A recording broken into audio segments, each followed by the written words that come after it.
Okay, so there's been more people than I thought who liked that video.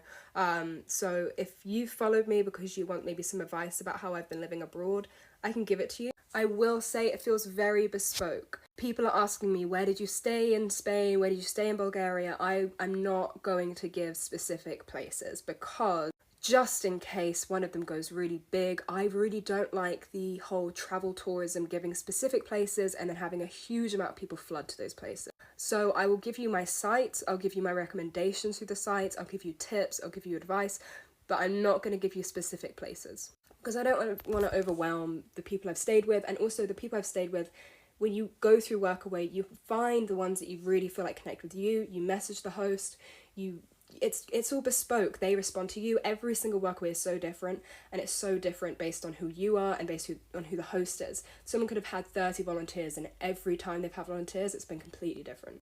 So I don't want to say, you should go to this place because I had a great time, because you might not. Some hosts have incredible reviews, and I've stayed there and been like, this is nuts. I can't believe this is a well-reviewed place. So, my advice to you. Obviously, okay, funding, like start there. So I started off when we did this in October 2022. I had about £2,000 in my account before I went off. In 3 months, I spent €300 and so did my partner. Traveling as a pair, I will say, saves you money on like accommodation, but there is that feeling of like, maybe you're doing things because you're a pair and you might not have spent that money anyway if you were solo. So yeah, it can be cheaper to go with a person in terms of food and accommodation, but I don't think it really makes a huge amount of difference overall.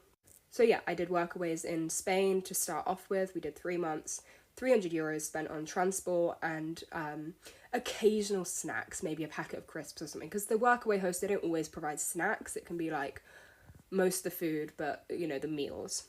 So there's a little bit here and there. And then when we stayed in a town later on, that's when we started spending more money because we were around bars. Staying remote saves you so much money. Maybe not in transport in terms of getting there. It can be expensive to get to these remote places unless you're comfortable with like hitchhiking. But it gets more expensive in towns, obviously.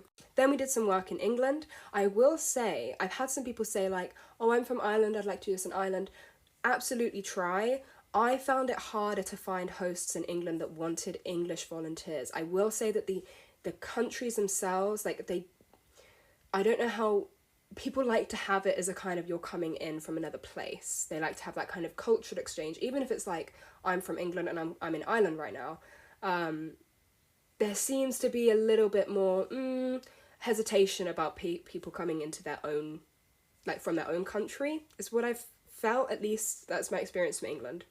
Then we did our first season in Edinburgh. So this was seasonal work in hotels because Edinburgh's got such a humongous tourist season, specifically in August. We worked in, the hotels. I don't think they're running it this year, which is really upsetting. But the first year it was accommodation, food and pay. The second year it was you have to pay a little bit for accommodation, but it's off-site and we had a whole flat to ourselves. So that was really nice. The year before it was student halls, but no food. So the offer got a little bit less generous and now I think they're stopping it, which is, I don't know what I'm doing this summer. And that I managed to earn money and save so much money over summer, which then allows me to go and spend a little money around the rest of the year when I do travel through Workaway. And I want to start doing trusted house sitters because I started on Workaway doing some house sitting and I loved that. I think it's such a good way to kind of take a breather because it can be really intense going from host to host to host to host. You never really get a day to just like settle back into who you are, especially when you're living on their property. You know, they're supplying the food. You always feel, even if you're working and there's this exchange, you do always feel like they're hosting you still. They're your host. And then you just, when you're in a trusted house sitting situation, sure, you're still in someone else's house, looking after it, caring for it. But you get to properly just like, whew, okay, be alone and not feel like you're not behaving in the right way or things like that, you know? Okay, so this has been a long ramble. I maybe should have written some points out. Workaway is the one I use. Woofing and Worldpackers are two other sites that do similar schemes. I will say that Workaway is cheaper because I think it's like £50 for 2 people, about 30-40 for one for a year anywhere in the world. Woofing and Worldpackers, I think you pay individual countries, maybe Worldpackers not, but they offer more, they're more expensive, but they offer better security as a traveler. So Workaway, they don't really get involved. It's not super, like, you message the host on the platform, there's no kind of confirmation through the platform. It's then taken to WhatsApp, you arrive. Workaway has actually no idea where you are at any time, and anyone can leave a review. Like, you could go onto a host site and you can just leave a review if you wanted to, or they could leave one on you. There's no kind of guarantee of who stayed where, so there's not much customer support. So I haven't had like horror stories. I've had a couple Workaways. We had one Workaway we ran away from, but that's another story and a bit sensitive. But I know that Workaway, if there's an issue, especially like with the other volunteers, they don't do much. Whereas I've heard that Worldpackers, if you have to leave because you're in if you have to leave because you're in an unsafe situation, Worldpackers will pay for you to go to a hotel somewhere. Like, they offer more insurance for you as a traveler.